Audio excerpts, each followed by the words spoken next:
All right, y'all. So we got some big things happening in the boxing community. Very, very soon. Obviously, this weekend we got Regis Prograis versus Josh Taylor. I'm excited for that. Derek Chisora versus David Price. I wish it was Joseph Parker. It's not. It is what it is. I'm gonna do a video on that. But as of now, if y'all looking at the screen, y'all see the screen is coming from BoxingScene.com. So obviously, a lot of people were saying that Wilder Fury 2 was going to happen February 2020, I believe. But as you can see right here, Wilder Fury 2 has been approved by WBC, as well as Pascal versus Badou Jack. That's been sanctioned as well. So we got Badou Jack fighting Pascal for that light heavyweight title. That's dope. And then Wilder Fury 2 has been approved for it to happen.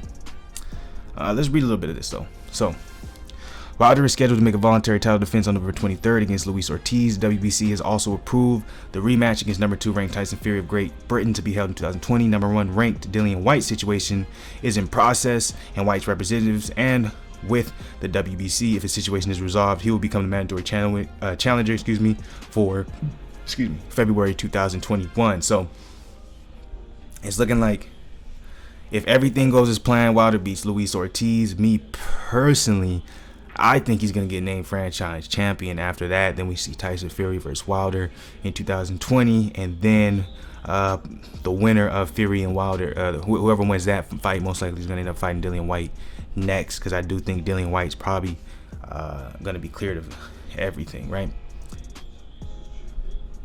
So let's go to the other part I wanted to talk about.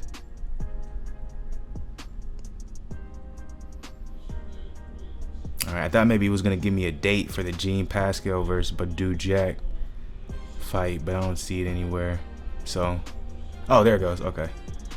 So the fight between number 2 ranked WBC silver champion Pascal of Haiti, Canada, and number 6 ranked Badou Jack of Gambia, Sweden will determine the next mandatory challenger with the date to be announced. And that's them. Okay, so it's not going to be the light heavyweight champions for the WBC silver champion.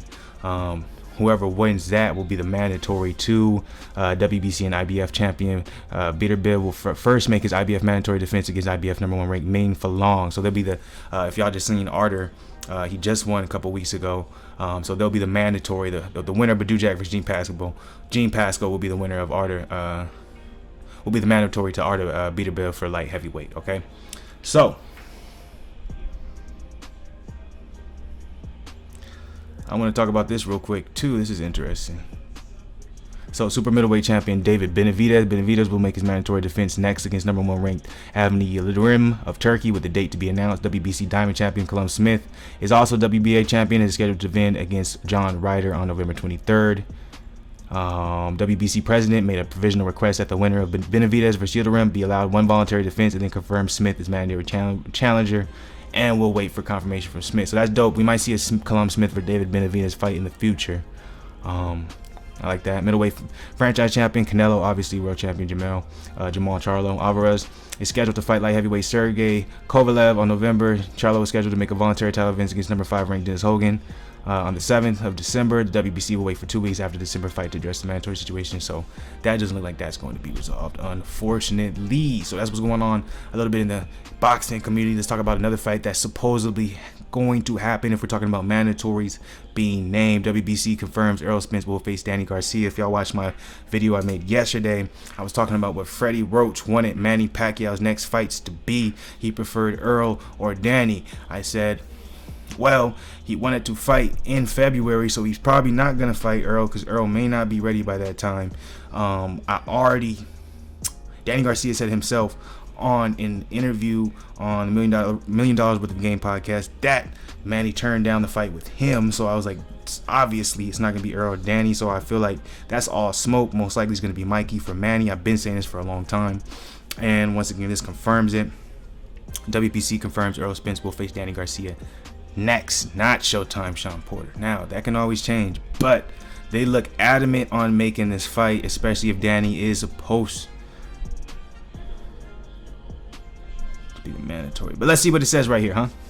Welterweight champion Errol, the true Spence, will be defending next against former 2-division world champion Danny Swift. Spence will then have to face his IBF mandatory after that. In other words, Spence will be making back-to-back mandatory defenses. Yeah, that's what I'm saying. WBC IBF champion Spence will make first his first WBC mandatory defense against WBC #1 ranked silver champion Danny Garcia. Excuse me.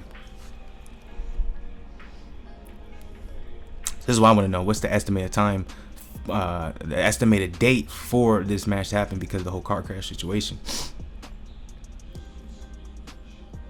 Nothing's really said, and a lot of people, when he was previously supposed to fight in January against Danny Garcia, obviously that was canceled because of the car crash incident. Manny Pacquiao wants to fight in February. Errol Spence was the one he said he's favoring. He's not going to be ready by February, supposedly what they're saying, so we might not get that until late 2020. Another thing that I'm thinking about, interestingly enough, is the fact that Freddie Roach called out 2 particular welterweights that we want to see Manny Pacquiao fight against, but I never believe that Manny Pacquiao actually wants to fight. It's a good strategic move. We were just talking about what Eddie Hearn does, playing narratives. Freddie Roach did the same thing. He doesn't want that fight. Neither of those. But he does want that Mikey Garcia fight. You're going to see it. Mikey Garcia versus Manny Pacquiao. Remember I said it. Alright, and I thought this was an interesting article. This is coming from BoxingNews24.com. Canelo might stay at 175 after the Kovalev fight. I don't believe this. I think this is all smoke right here. This is probably a good headliner. Get a lot of clicks. Everyone will be like, oh shit, for real? But nah, I don't see that.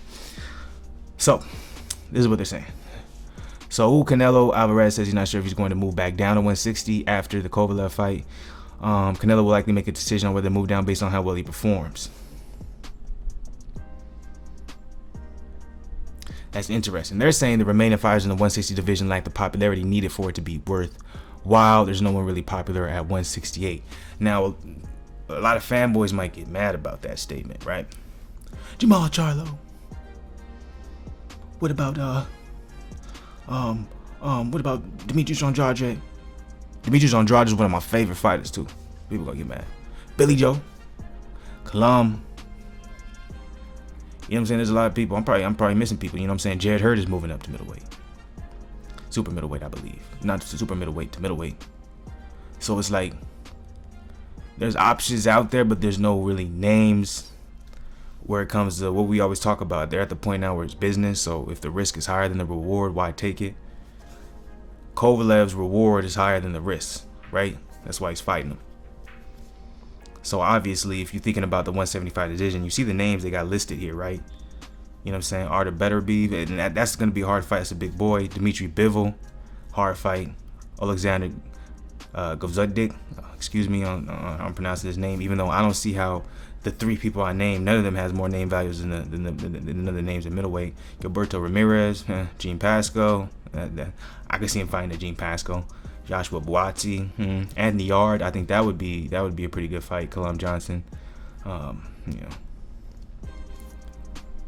So I don't know why they put Colum Johnson for. I don't think my bad. Yeah, you're right. But I don't. So what do y'all think about that? Personally, because I'm like, out of all those names, in my personal opinion, none of them is bigger than. I guess if you want to talk about all the states, I'm like Anthony Yard's probably one of the biggest names on that whole list. If you want to be real, if you want to talk about popularity wise. Other than that, I'm like, I don't see it. I'm like, you still got Jamal Charlo. Jamal Charlo's pretty popular. Hurd's popular. But we're talking about PBC fighters now, which probably won't happen. If you're talking about the zone stable when it comes to 160, then yes. 160, 168, yes, they're very slim.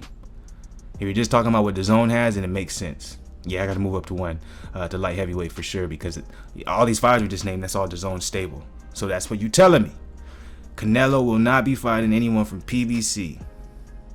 So his pickings are slim, even though there's still a Demetrius Andrade, a Billy Joe Sanders. But they don't move the needle. It's the same way maybe some of these guys that you see here, at least not the way Anthony Yard does, or Gene Pascal, even Artur Beterbiev. So what do y'all think about that? You know what I'm saying?